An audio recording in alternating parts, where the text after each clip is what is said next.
Hi guys, and welcome back to my channel. So today we're going to be talking all things education, specifically if a master's degree is worth it.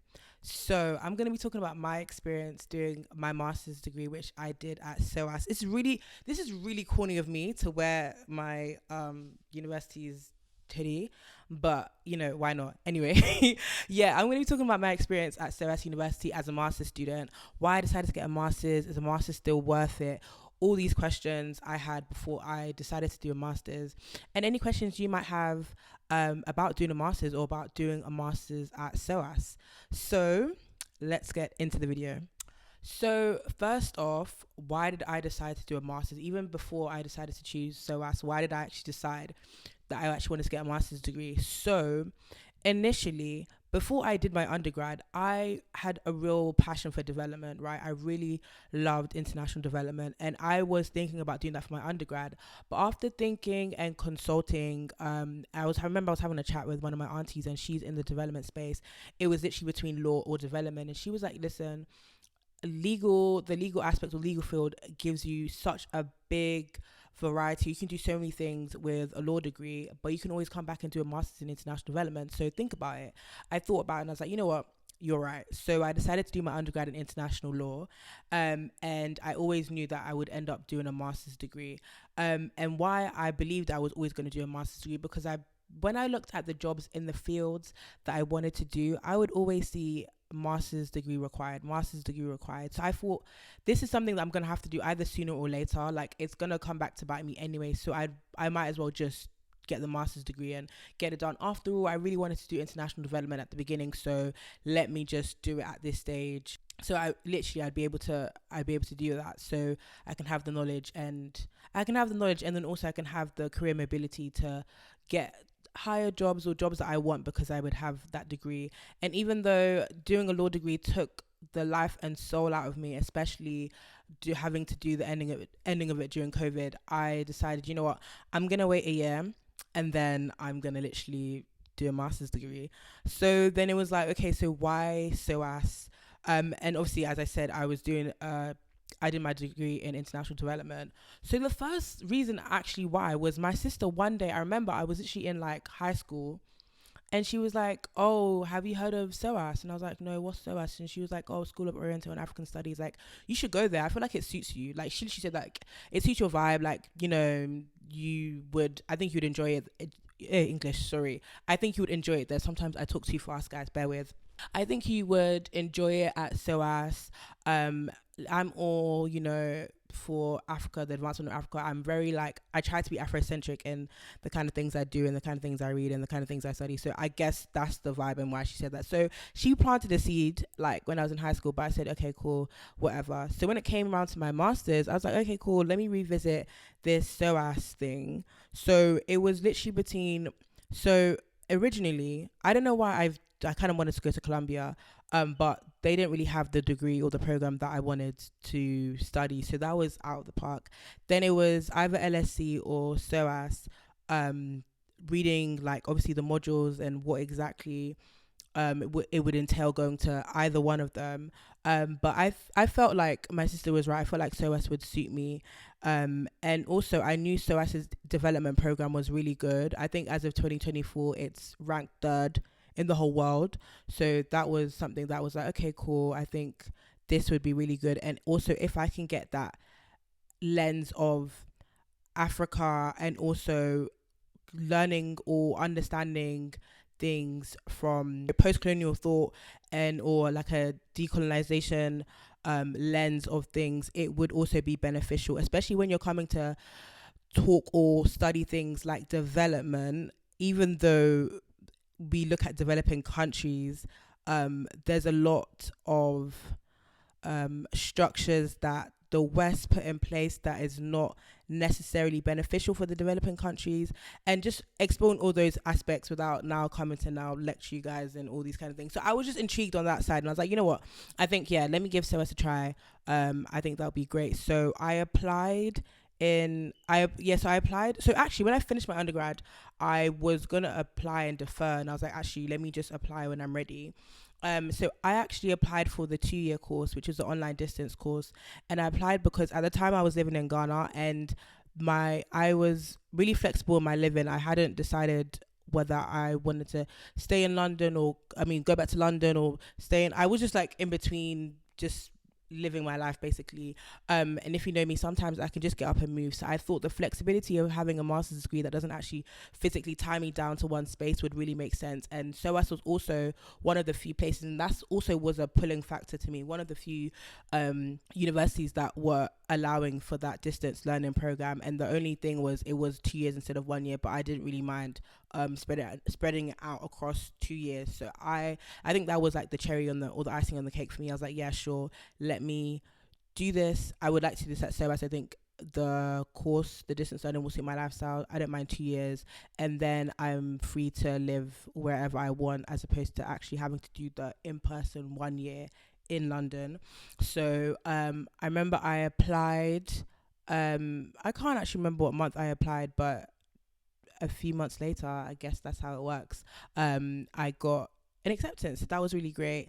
I started in October of 2021. Yeah, I started in October of 2021. So it was, oh my gosh, my brain is going blank. I'm so sorry, but if I get it wrong, I'll clarify, because I feel like even though I graduated like 2-3 months ago, I feel like school was, or uni was ages ago. It was around two, I think it was 2 modules or 3 modules. I will correct myself, per year. And it was obviously like asynchronous. So like it wasn't like Monday, Tuesday, Wednesday, Thursday. It would be like a topic a week. And then you would have a video, we were split up in two groups, like group A, group B. You have your reading, you have your video, and all the extra materials. Obviously it's up to you to do your reading, do all the materials, etc.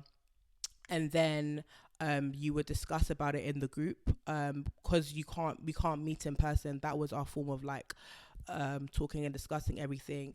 And then you would have like activities, which is like your activities. Some you would see, some of them would say 5%. It's all broken down into percentage of how much it contributes to the end module, your module. So some of them actually, I think the first one is not, it's not graded, as it doesn't contribute to your overall grade, but then as time goes on it then progresses. So starting off I was really excited, and I think adjusting to masters was also really interesting. But I mean, there was help given. Obviously you're not there to like go in and like speak to your lecturer, but you can email your lecturer. You can have, you know, one-to-ones if you feel like it's necessary, you know, at the appropriate time. And there were like structures in place to actually help facilitate if you needed like extra help, etc. Obviously, because that kind of support in terms of like going to actual physical class wasn't really there, so they tried to make up for what you can't have like online, I mean in person, online. So that was that. I'm trying to think. So yeah, that was that kind of situation. And then also if you needed help with like academic writing, essay writing, because obviously masters is different to undergrad, there were materials that were able to help in terms of how to structure your essays, how to write, how to reference, because different people reference differently. So the references that you can use, you can't use. So all the information was there for you to understand, like, this is how to do things here. And if you didn't really get it, you would be able to like seek help from the people that can help you. So in terms of that, like the modules, I didn't really have any issues. I actually really enjoyed the modules that we did. We had a compulsory module at the beginning, and then obviously your dissertation module is also compulsory, and then you got to choose some of the modules that you did. I chose global public policy, I chose human and critical insights, and then I chose sustainable development. Sustainable development was my favorite module that I chose. I think it was really great. And it's so funny because at the beginning, okay, fun fact, I low-key wanted to actually do global public policy as a master's, but I decided to change it to development. So that was also one of the pulling factors that I chose SOAS, because it had the global public policy module within it. And then I ended up liking it the least. That's what happens in life sometimes. You feel like you're going to like something the most, but you don't. So I really enjoyed the sustainable development module. So I was really happy with like the modules and the learning. It was really interesting actually. I really enjoyed my time learning and studying all the different topics. So in terms of extracurricular, obviously it's, if you're distant, it's quite hard. But I mean, if you are in the London area, you can actually get involved with some of the extracurricular or like the communities or the groups that are like within the university. As I said, I was living between London and Ghana at the time, so when I was in London I actually did take use of like getting involved. When I mean getting involved, some I just participated on the sidelines and some I actually got involved with. I remember I joined the debate club. I actually didn't go and debate, that was my fault, but like I had intentions, didn't really fall through. But debate, there was a development studies society that I joined as well. I actually joined Model UN, and funnily enough I went to one meeting because literally a few weeks later I moved to New York because I actually got an internship at the UN. So I was only able to join one meeting, not because I didn't want to join the rest, but because I was able to go to the UN anyway. So there's all these different things that help. You can be so I was a mentor. You could be a peer mentor as well, and you don't have to actually physically be there. So I was able to mentor some undergrads who were just coming into SOAS as well. So all of that was online. I was trained for that. So you get trained, you get taught how to help, taught where to signpost people if they need help for certain things. So that's something I was able to get involved with, even though I wasn't like at campus every day, or I wasn't like a in-person physical student. So that was something that was also really good as well. And then also I had a friend that actually went to SOAS, and when he put on events as well, I would, if I'm in London, I would pop in and see what's going on. So that was really interesting. But then I would also like to point out that I joined there was an initiative that actually helped SOAS students get internships, remote internships actually. And that's how I got an internship with a social enterprise in Zambia as a business development assistant. And that was a really good time. So I helped them obviously with their business structure and development. They were dealing with young girls in Zambia and Lusaka who wanted to get into tech. So I helped with that. And that was a really good time, helping in terms of like their business structure, SWOT analysis, all that kind of stuff. And that was really good because it was experience for me. I could understand, how things work and just gain some experience and also contribute to such an amazing social enterprise. And it was also paid, actually. They actually also paid us for that. That was about, I think it was around 6 weeks internship was, so it was paid. And I actually won the SOAS Entrepreneur Award for that, which I was really pleased about. They said there was going to be an award at the end, but I just thought, okay, cool, like kudos to whoever gets it. Then I get an email like, oh, you won. I was like, oh my gosh, like that's so cool. So yeah, the award is somewhere upstairs. I need to go and find it. But yeah, that was really nice to actually be able to be a part of an internship that my university actually put on. I was actually be able to be paid for it. I was able to interact with they were such a great team of women-led tech team, which is amazing in Africa, on the continent as well, in Zambia. So that was really great to be a part of, and also to win the award at the end was actually like the icing on the cake. So there were so many things I was able to get involved with, even though I wasn't on the ground. And even though I wasn't on the ground, sometimes when I was in London, I would go to uni to go to the library, or just to like study on campus. And there's actually a really cool community.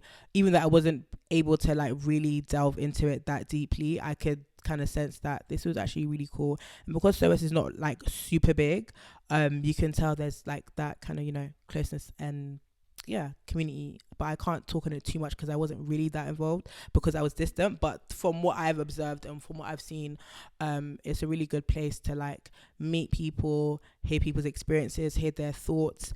I love when people have opinions. Like everybody has an opinion on everything, on something. So like, let's talk, let's debate, let me hear what you think about this, let me hear what you think about that.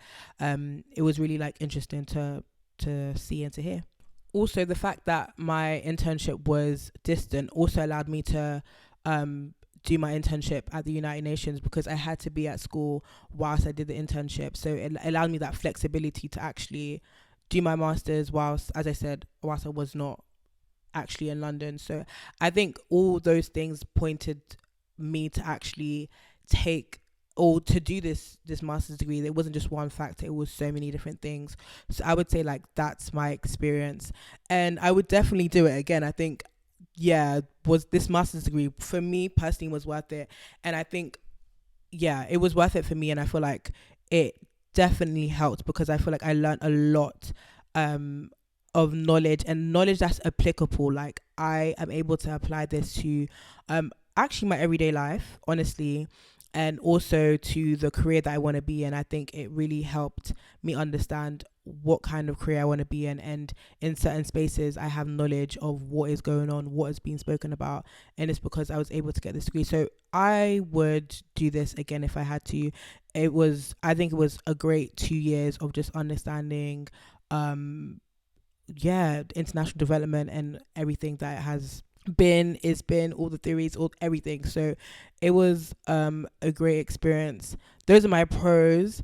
My cons, I don't know, I think my cons were like, I would have loved to, as I said, have the in-person experience, but it just didn't suit my lifestyle, so I can't really place that as a con. And I don't want to, I was going to say something, but I want my con to be reflective of my personal experience. I can't speak on anybody else's personal experience, but I think that's the only oh no, I do have a con. What am I talking about? The admin team. Okay, when you need something, that email will take forever to get back to you. I think that's a con, and I think me and my classmates can agree that that's one thing that they need to work on, especially if you are not in person. I can't just always rock up to the university and be like, hey, what's going on with this? Hey, what's going on with that? If I'm not in the country and I need information or something, they can actually take their time to get back to you and do everything. So that was a con, but I mean, apart from that, I had a really good experience. I graduated I graduated in September, like 2 months ago, even though I finished my disso last year.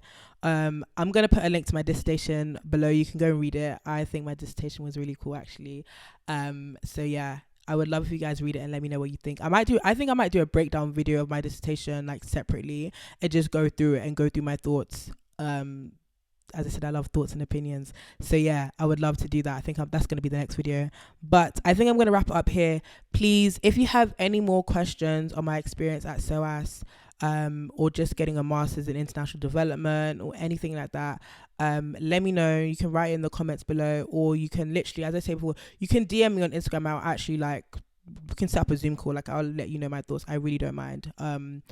If I can help anybody in their experience or their journey or their career, I would gladly do so. So please let me know. But I think that's all for me today. Thank you for watching, and I'll see you in my next video. Bye.